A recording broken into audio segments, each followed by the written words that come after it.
he should be actually Wish Mukherjee. It's a wish come true for us. But his Bengalis anyway, Wish and Bha and Va, they are actually like the Bengali tenant who wanted to color wash his walls, but the owner decided to whitewash it.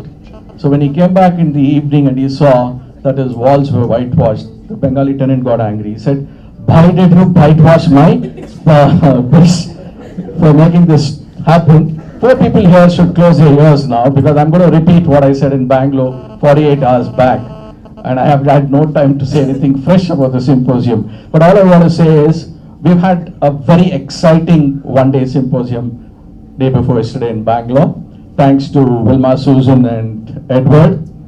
Susan will set the trend. We are following the same sequence, I suppose. So Susan will set the trend by talking on the subject of listening to the employee's voice. I think today's communication, listening to the employee's voice is a very important part of communication. So she's going to tell us about listening to the employee's voice. Reminded of this employee who said, "If my boss doesn't take his word back today, I'm going to leave the company." So Wilma is going to Susan is going to tell us more about that.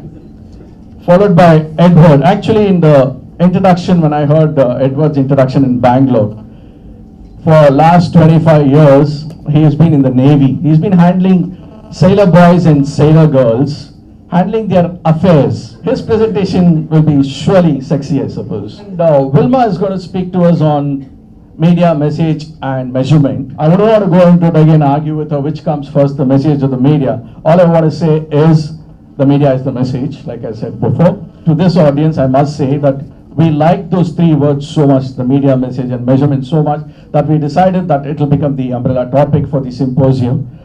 Nevertheless, not to say anything less about Edward's topic, but under this, we are going to cover, and she's going to be the last speaker. The symposium pattern will be like this, started with Susan for about an hour, followed by Edward and then Wilma. And their presentation will be followed by an interactive question answer session. We've had great participation in Bangalore from the audience, and I think the Hyderabad audience even a step above, and we're going to have a lot of interaction, which made actually our three speakers from US and UK very happy that they said the Indian audience was very receptive. In fact, people were fighting with each other to ask a question. So I'm sure Hyderabad also will see some fighting. The afternoon session would be a panel discussion, which is going to be moderated by none other than Ajay himself. And that will give an opportunity again for the audience to have a very interactive session with the speakers in addition to more panelists. That's all for now. I hope you have a very fruitful and interesting, meaningful symposium. Thank you very much.